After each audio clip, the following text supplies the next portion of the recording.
ఇక ఆయుధాలను వదిలేస్తాం, కాల్పులు విరమించండి అంటూ అనంత ప్రవక్త పేరిట మావోయిస్ట్ పార్టీ ఒక ప్రకటన రిలీజ్ చేసింది సార్. ఆయుధాలను వదిలేసి లొంగిపోవడానికి మావోయిస్టులు సిద్ధమవుతూ ఉన్నారు సార్. ఈ క్రమంలోనే హిడ్మా కూడా మరణించారనే, ఎన్కౌంటర్లో చనిపోయారనే ప్రచారం ఉంది కదా సార్. అంటే ప్రభుత్వం ఏ రకంగా స్పందించే అవకాశం ఉంది? అమిత్ షా అంటూ ఉన్నారు కదా సార్, March 31, 2026 ఈ లోపల నక్సల్స్ రహిత భారత్ ప్రభుత్వం చాలా స్పష్టంగా చెప్పేసి కొత్తగా ఏ రకంగా ఉందని నన్ను అడగాల్సిన అవసరం లేదు. ప్రభుత్వం ఆల్రెడీ స్టేట్మెంట్ ఉంది, చర్చలకు ప్రసక్తే లేదు.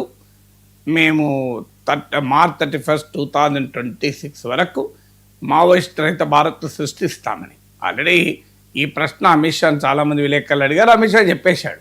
మళ్ళీ నేను కొత్తగా కాదని చెప్పలేను కదా. సో ప్రభుత్వ వైఖరి స్పష్టం. అసలు ఫస్ట్ ఇది మావోయిస్ట్ పార్టీ అఫీషియల్ స్టేట్మెంటా తెలియదు. కొన్ని జోనల్ కమిటీలు మధ్యప్రదేశ్, ఛత్తీస్గఢ్, మహారాష్ట్ర ప్రభుత్వాలు అడిగిందని. సో ఇప్పుడు అది మళ్ళీ మావోయిస్ట్ పార్టీ ఏమంటుందో తెలియదు. అంతకుముందు కూడా మనకు ఇలాంటి ప్రకటన మల్లోజుల వేణుగోపాల్ నుంచి వచ్చినప్పుడు మావోయిస్ట్ పార్టీ డిస్టెన్స్ చేసుకుంది. ఇది మా వైఖరి కాదు, ఇది పార్టీ వైఖరి కాదు అని తర్వాత ప్రకటన కూడా వచ్చింది. సో అందువల్ల మావోయిస్ట్ పార్టీలో డిబేట్ నడుస్తున్నది అన్నది నిజం. అంటే ఈవెన్ మీకు బయటకు వచ్చిన సరెండర్ అయిన ఆశన్న ఇలాంటి వాళ్ళు చెప్పింది అయితే నంబాల కేశవరావు ఎన్కౌంటర్కు ముందు, ఆయన చనిపోక ముందు నుంచి ఈ చర్చ నడిచింది. అయితే అండర్ గ్రౌండ్ పార్టీ కనుక బయట పార్టీలో జరిగినంత సులభంగా చర్చ కింది దాకా పోలేదు. ఇట్ టేక్స్ టైం, ఎందుకంటే యాక్సెసిబిలిటీ ఉండదు కనుక. కానీ జాతీయ నాయకత్వ స్థాయిలో, అత్యున్నత స్థాయిలో ఈ చర్చ జరిగింది. ఈ చర్చను కింది వరకు తీసుకెళ్ళాలి అని అనుకున్నాం. ఈలోగా నంబాల కేశవరావు ఎన్కౌంటర్లో మరణించడమే కాకుండా ఈ నిర్బంధం పెరిగింది. దానివల్ల కింది దాకా తీసుకెళ్ళలేమని, దానివల్ల కాస్త మావోయిస్ట్ పార్టీలో ఆ కన్ఫ్యూజన్, అంటే చర్చల విషయంలో, ఆయుధాలు వదిలేయడం విషయంలో ఒక ఏకాభిప్రాయానికి రాకముందే ఈ పరిణామాలు జరిగాయి. అందువల్ల మావోయిస్ట్ పార్టీలో ఆ ప్రాసెస్ ఇంకా క్లించ్ కాకపోవడం వల్ల ఇలాంటి స్టేట్మెంట్లు వస్తున్నాయి. అందువల్ల ఇది కొందరి అభిప్రాయమా లేదా మావోయిస్ట్ పార్టీ అధికారిక అభిప్రాయమో తెలియదు. నిన్న కాక మొన్న మావోయిస్ట్ పార్టీ అఫీషియల్గా స్టేట్మెంట్ ఇచ్చారు. 300కు పైగా మావోయిస్టులను చంపేశారు మా క్యాడర్ను అంటూ, ఈ లొంగిపోయిన మల్లోజుల వేణుగోపాల్, ఆశన్నల్ని దేశద్రోహులు అంటూ కూడా మావోయిస్ట్ పార్టీ స్టేట్మెంట్ ఇచ్చింది. అందువల్ల అఫీషియల్ పార్టీ వైఖరి ఏంటో మనకు తెలియదు. సో ఇప్పటికీ ఇది అఫీషియల్ పార్టీ వైఖరా లేదా మావోయిస్ట్ పార్టీ వైఖరితో మీకు సంబంధం లేదు అంటుందో తెలియదు. అందువల్ల will have to wait and see అది కరెక్ట్గా ఎవరు అధికారికంగా మావోయిస్ట్ పార్టీ వైఖరి చెప్తున్నారు. ఒకటి మాత్రం నిజం, ప్రభుత్వానికి కనుక ఈ సమస్యను శాశ్వతంగా పరిష్కరించాలని కోరుకుంటే this is the appropriate time. ఎందుకు మావోయిస్టు బలహీనపడి ఉన్నారు, చర్చలకు వాళ్ళు సిద్ధంగా ఉన్నారు, ఆయుధాలు వదిలేసి చర్చలకైనా సిద్ధంగా ఉన్నారు. ఇప్పటి వరకు ఉండే సమస్య ఏంటంటే ఆయుధాలు వదిలేయమో అని చర్చలకు సిద్ధం అన్నారు. మీకు రాజశేఖర రెడ్డి ప్రభుత్వంలో చర్చలు జరిగినప్పుడు కూడా, అప్పుడు కూడా ఈ చంద్రబాబు నాయుడు ప్రభుత్వం ఉన్నప్పుడు ఈ చర్చ వచ్చింది, ఆయుధాలు వదిలేస్తే చర్చలని. నన్ను టీవీ ఛానల్ అడిగితే నన్ను ఆయుధాలు పట్టుకున్నారు కనుక నేను చర్చిస్తున్నావు కదనయ్యా, ఆయుధాలు వదిలేస్తే చర్చల్లో ముఖ్యమంత్రి కండిషన్ పెడితే ఎట్లా, ఆయుధాలు పట్టుకున్నందుకే చర్చిస్తున్నాం అని నేను ఒక ప్రపోజల్ కూడా ఆ టైంలో మీడియా ద్వారా పెట్టాను. ఒకటి, ఆయుధాలు వదిలేయమని కండిషన్ ప్రభుత్వం పెడితే సాధ్యం కాదు. 2, ఆయుధాలు ప్రదర్శిస్తామని మావోయిస్టులు అంటే సాధ్యం కాదు. ఆయుధాల ప్రయోగానికి మాత్రం విరామం ప్రకటించాలి అనేది నేను ఆ రోజు చెప్పిన ప్రిన్సిపల్. ఆయుధాలు వదిలేయమని ప్రభుత్వం కండిషన్ పెట్టకూడదు, మేము ఆయుధాలను ప్రదర్శిస్తూ ఉంటాము చర్చల సమయంలో అని మావోయిస్టులు చెప్పినా సాధ్యం కాదు. ఎందుకంటే ఏ రాజ్యము కూడా బహిరంగంగా ఆయుధాలు పట్టుకున్న వారిని ఉపేక్షించలేదు. అందువల్ల మీకు ఆయుధాలని తాత్కాలికంగా ప్రయోగానికైనా బ్రేక్ వేయండి అని అన్నాను. కానీ ఇప్పుడు అది కూడా లేదు. ఆయుధాలు వదిలేయటానికి కూడా బహుశా మావోయిస్ట్ పార్టీ చరిత్రలో, అంటే భారతదేశంలో మిడ్ 60s ప్రారంభమైన ఈ విధానం, అంటే బెంగాల్లోని నక్సల్బరీలో చారు మజుందార్ పిలుపుతో స్టార్ట్ అయింది. చారు మజుందార్, కానో సన్యాల్ లాంటి వాళ్ళు అక్కడ వ్యక్తిగత హింసావాదం, ఇండివిజువల్ అనిహిలేషన్ అంటారు. Individual annihilation of the class enemy, వర్గ శత్రువుల నిర్మూలనతో ఈ భూమిని ఎరిపెక్కిస్తామని నినాదాలు రాసేవారు మా ఊర్లలో అప్పుడు గోడల పైన. తుపాకీ గుట్టం దారానే రాజ్యాధికారం వస్తుంది, వర్గ శత్రువుల రక్తంతో ఎరిపెక్కిస్తామని ఇలాంటి నినాదాలు ఉండేవి. సో అలా మొదలైంది మిడ్ 60s ఇండియన్ కమ్యూనిస్ట్ మూవ్మెంట్లో ఒక లెఫ్ట్ అడ్వెంచరిజం అంటారు దీన్ని, లెఫ్ట్ అడ్వెంచరిస్ట్ ధోరణి. ఆ తర్వాత శ్రీకాకుళంలో జరిగిన సాయుధ పోరాటంలో అది రిఫ్లెక్ట్ అయింది.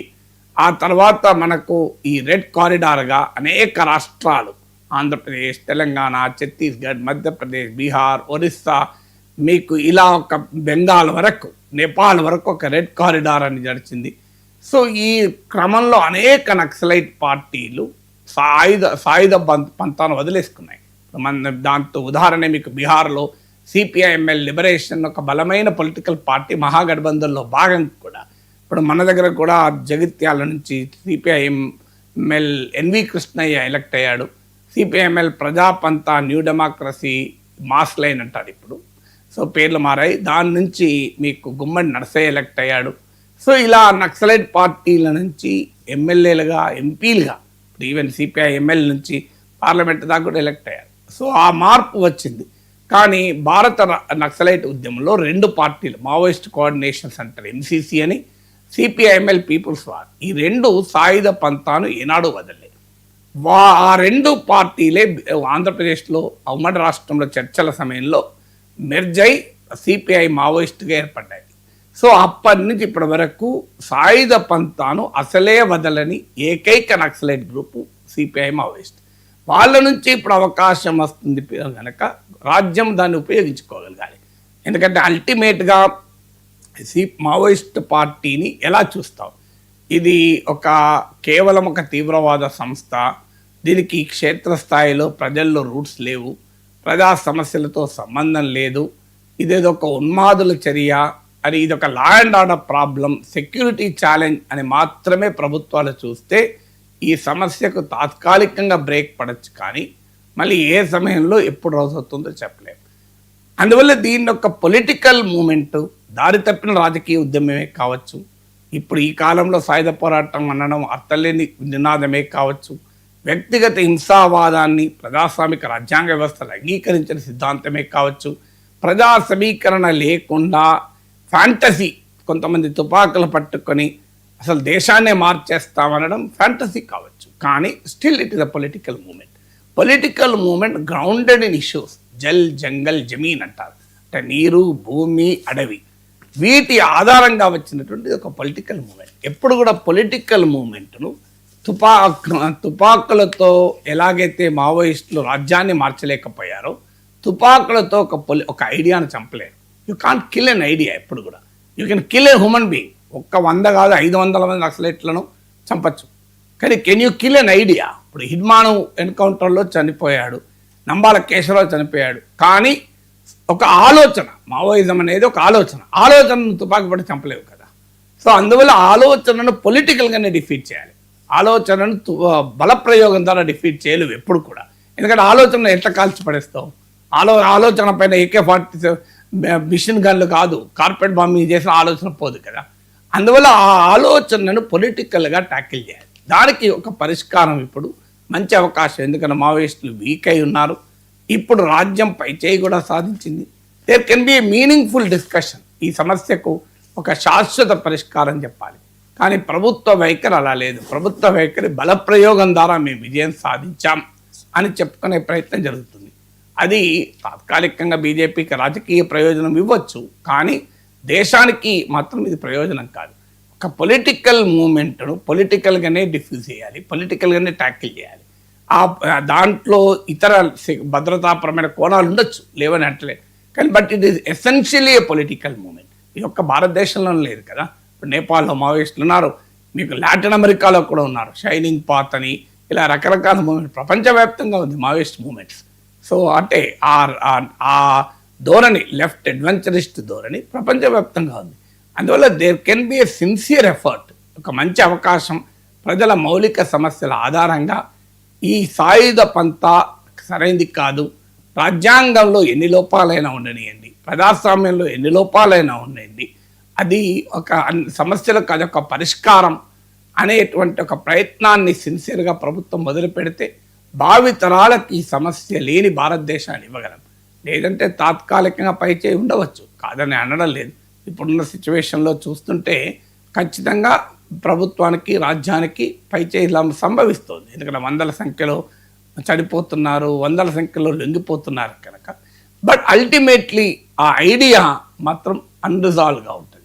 ఐడియాను అన్రిజాల్వ్గా ఉన్నంత కాలం ఆ అవకాశం ఎప్పుడు ఉంటుంది, ఎప్పుడు వస్తుందని చెప్పలేం. కానీ అందువల్ల ఆ ఐడియాను పొలిటికల్గా డిఫీట్ చేసి పొలిటికల్గా రిజాల్వ్ చేసేటువంటి ప్రయత్నం రాజ్యం చేయాలి.